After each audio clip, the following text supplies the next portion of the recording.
All right, welcome everyone. Thanks for being here. Us counselors have a presentation for you to discuss college options and just life after high school. My name is Mrs. Silvera. I'm counselor for caseload A through F, and I'd like to introduce Miss Olson.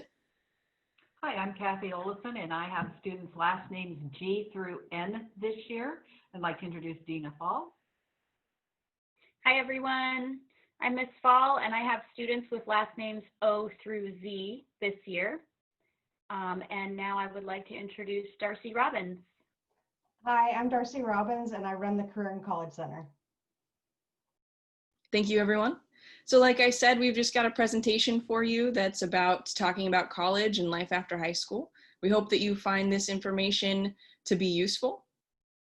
So the first thing that I'm going to talk to you about is community colleges. And I really like community colleges because I feel that they have a lot to offer, and it's not something that should be dismissed. So first of all, there's so many of them. And if you want to move and try a new area, you will likely find higher education near you through the community college. You'll apply early in spring for it, which is nice. So if you know that you're going to go to community college, you don't have to stress about all the applications that happen in October for the four-year universities. Make sure that you complete the English and math placement, although that does vary by community college, so you might want to call their admissions department. And always remember this, one thing about community colleges is that it is a bit stress-free, so you don't have to take the SAT or ACT if you don't want to. They don't require it. What you can do at a community college is earn an AA degree, also known as an associate's, and then you could be eligible to apply for a four-year college after that. So you could go to a community college for 2 years, get your AA, and decide to go on to a four-year to get your bachelor's. Sometimes this often helps people save money doing it this way too. Community colleges don't just offer a path to four-year university, they also offer a pathway to the workforce, to gain skills, to take career training programs, certificate programs, to help you get to where you want to be in the workforce or just in your career. All right, thank you very much. And we're going to talk about the CSUs, and I'll bring it over to Ms. Fall. Thanks, Ms. Silvera. Okay, so shifting gears, we're going to now talk about four-year colleges for a few minutes. So lots of our students attend school in California due to affordability, and one of the two public college systems in California is the California State University, or the CSU program. You can see the map here. We've got CSUs up and down the state of California. There are 23, with our closest being Humboldt. So to apply to the CSU system, you apply online. We've shown you the website there. The application for the CSUs opens on October 1st, and it's due November 30th. So if you're planning on applying to the CSUs or the UCs, they're both due on November 30th, we want you to etch that date in your mind right now, because they're not going to accept an application after November 30th. And as you might imagine, servers often get overwhelmed around that date, so there is no reason to procrastinate. Don't do it. Get your apps done early. It costs $70 to apply to CSUs, and that's $70 per campus. There is an application fee waiver embedded in the application. However, it is extremely hard to qualify for the waiver, and you put in your family's income right then when you're working on the application. So if you think you may qualify, you want to make sure that you have that number correct for your family's incomes, because once you put it in, you can't go back and change it if it says you don't qualify. It's a one-shot opportunity. The CSU application doesn't have an essay, so it's really just you listing your demographic information. The hardest part of the application is inputting your classes. So on the application, you'll input every college prep class that you've taken in high school. And really that's the hardest part of the application, and the grades that you got each semester in those classes. We're going to talk a little bit later about requesting your transcript. You will want to do that if you're applying to four-year schools, because you'll need it to have all the classes that you've taken and the grades you've gotten right there at the ready. It'll make it a lot easier for you if you request your transcript, and we're going to talk about that in a few more slides. But that is the California State University system application process. So we're going to move on to the UCs. So here we are with our map of the UCs, University of California schools located up and down the state as well. Just like the CSUs, you apply online at the website shown. The application is open now. You can submit your application from November 1st through November 30th. Again, there's that magical date, November 30th, but we know none of you will wait until November 30th. You need to get it done before then. Just like the CSU, the UC application costs $70 per UC campus. The main difference here between the CSU and the UC application is that for the UC app, you must complete 4 personal insight questions. Similar to the CSU, for the UC, you will enter all your college prep courses that you've taken in high school and the grades that you got each semester. All right, we're going to move on to Ms. Olson. She's going to talk a little bit about private colleges. I'm going to talk about private colleges, and notice that the CSUs and UCs had a November 30th as their deadline. That's because they're state-run schools and they have to abide by rules. With the private colleges, they can set their deadlines whenever they want. Some will have a rolling deadline, which means they will take applications until they finally are full and they're not going to take any more. And you may not know when that is. But a lot of them have deadlines in December, January, February. So it's up to you to check those individual college websites for their dates and put a tickler in your calendar so you don't miss those.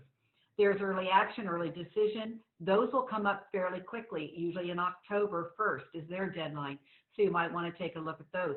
Those would be for your top choice of school that you really, really want to go. So if they decide to accept you in December, you're committed to go. So really watch those early action, early decision commitments if you before you apply. Most private colleges require 2 letters of recommendation. So this is different than the UCs and the CSUs. So you are going to have to ask a teacher and usually one from your counselor.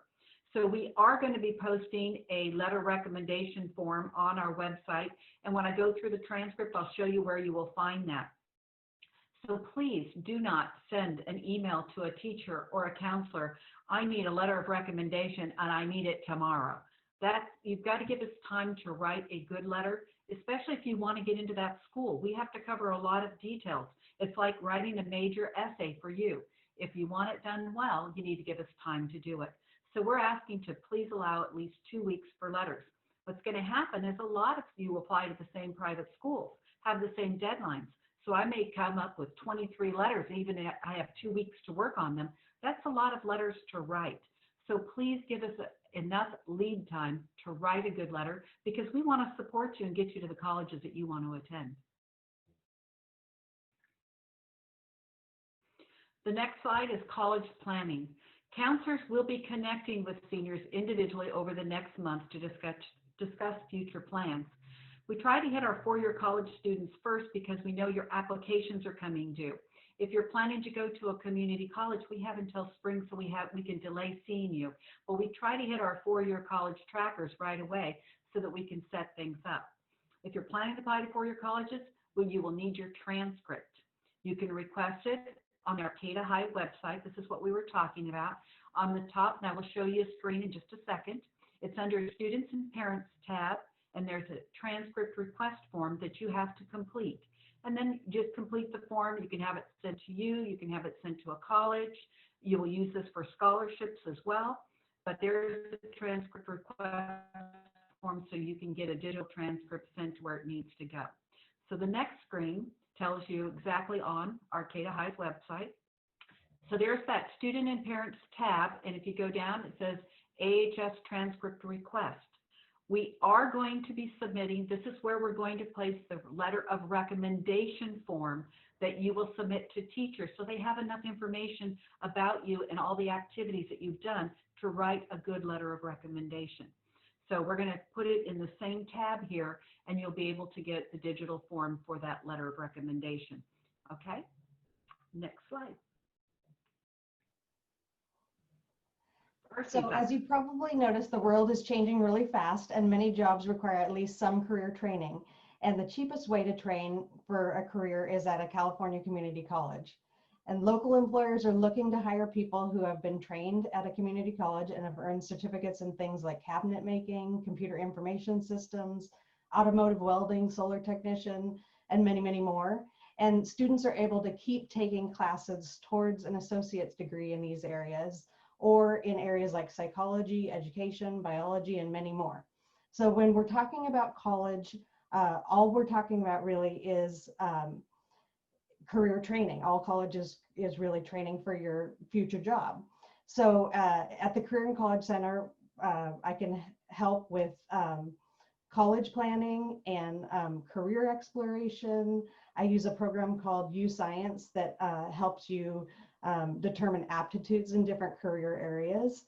And I also have Google Classrooms with information on four-year colleges and things like that, the essay process and the interview process. And that Google Classroom code is WRIXEK3. And I've also started a new classroom on community college, and that Google Classroom code is A4AFFV2F. And to make an appointment in the Career and College Center, please go to the Career and College Center website where you'll find lots of resources. Or when you're on this screen on the website, you can click here. I hope to see you in the Career and College Center.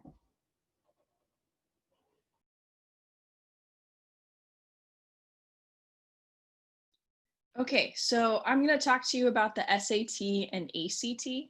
And the main thing that I really want you to know, especially when it comes to community colleges, is they do not require the SAT and ACT.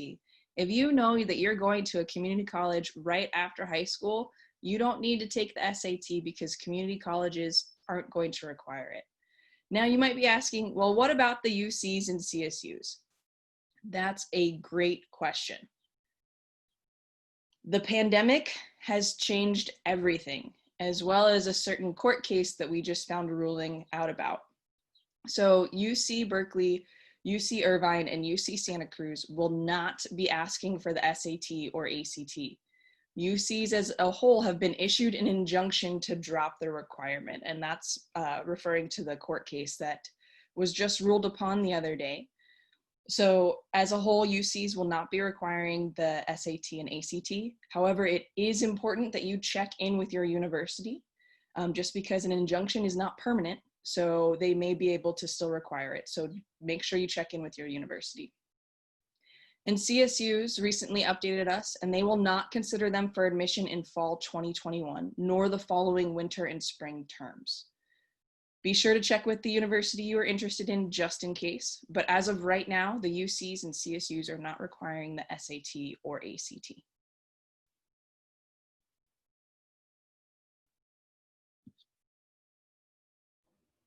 So after you apply to college, we want to encourage you to check your college Gmail. When you start this process, we're hoping that you designate a certain Gmail account just to be your college Gmail. And then we would encourage you to check that Gmail account weekly, I would say. And then you want to open those emails from colleges, and what they're probably going to be emailing you is information on how to set up a portal. And so we'd really like you to follow those directions and set up those portals, and then continue to check both your college Gmail and your college portals for information from the colleges and any requests they may have. We want you to take actions on any requests that the colleges make. And then once you're accepted to a college, and oftentimes that acceptance will come through your college portal, you also want to watch for your financial aid award letters, and then read that award information carefully. And if you'd like any help with that, you can talk to your counselor or make an appointment in the Career and College Center. All right, I'm going to talk a little bit about scholarships and financial aid.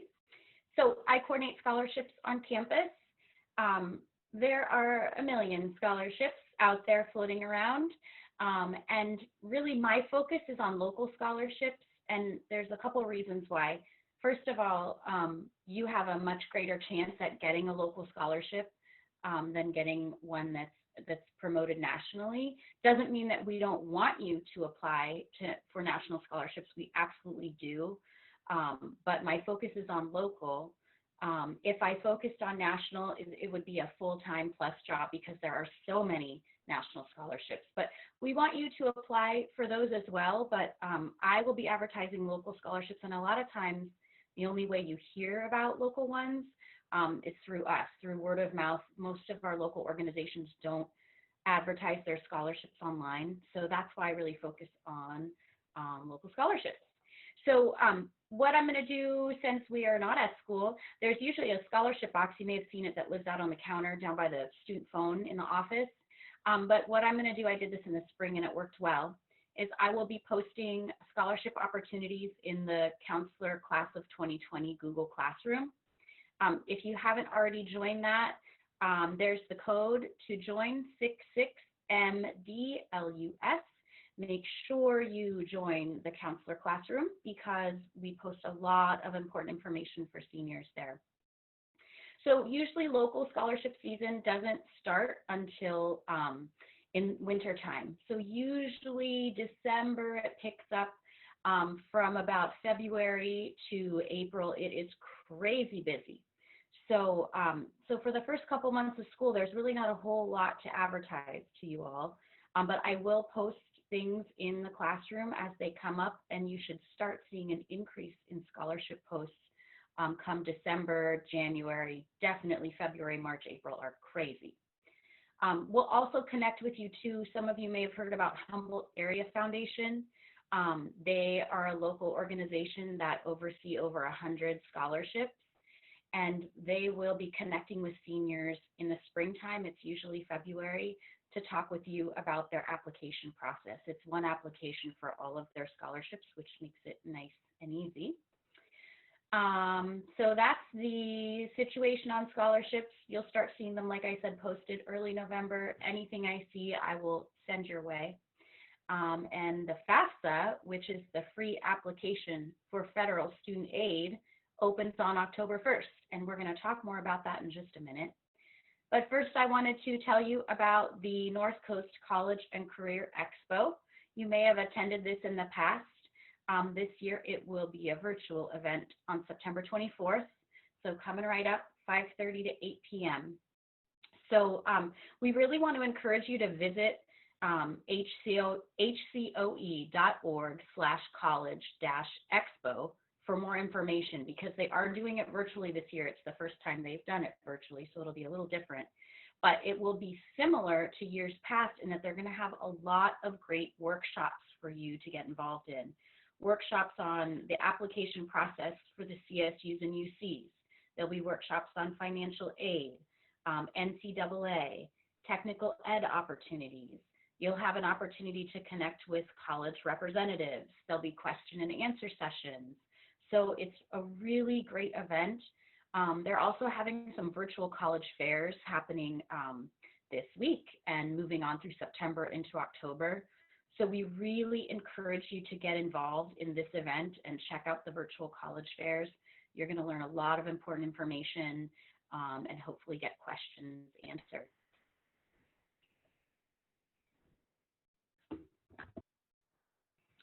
So Cash for College, we have a workshop set up for October 14th from 3 to 6 p.m.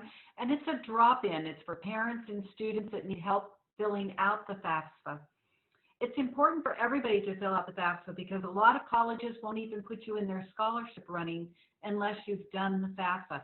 That's free application for federal student aid. That is a lot of grant money that you do not have to pay back. And you'd be surprised on who qualifies and how much money you can get to go to a community college, to go to a vocational school, to go to a CSU, a UC, a private college. All of those places charge money. It's not free education anymore when you leave high school. So it's having those resources to be able to afford those programs.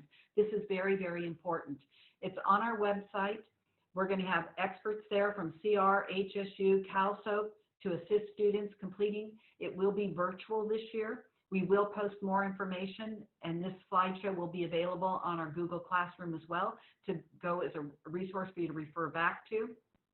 But Casper College dates and times, if you can't make the October 14th, there's a website down there. They're listed all through the county, and so now that they're going to be virtual, you can pretty much sign up for, go to any of those. There'll be links for you to sign in on, just like you've been doing with your Zoom links with your teachers. So because it's now virtual, you can just pick a date and a time that works for you and your parents to attend. A lot of parents are familiar with it. They're able to fill it out on their own. That's terrific, but if you need assistance, these are those workshops that are going to help you do that and get money for college.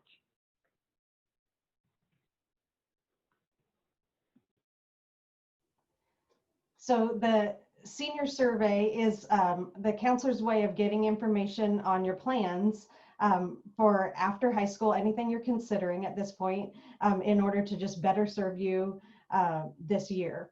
And seniors will be meeting with their counselors to discuss their goals and plans, and the Career and College Center will use the senior survey to provide students with the resources that you request.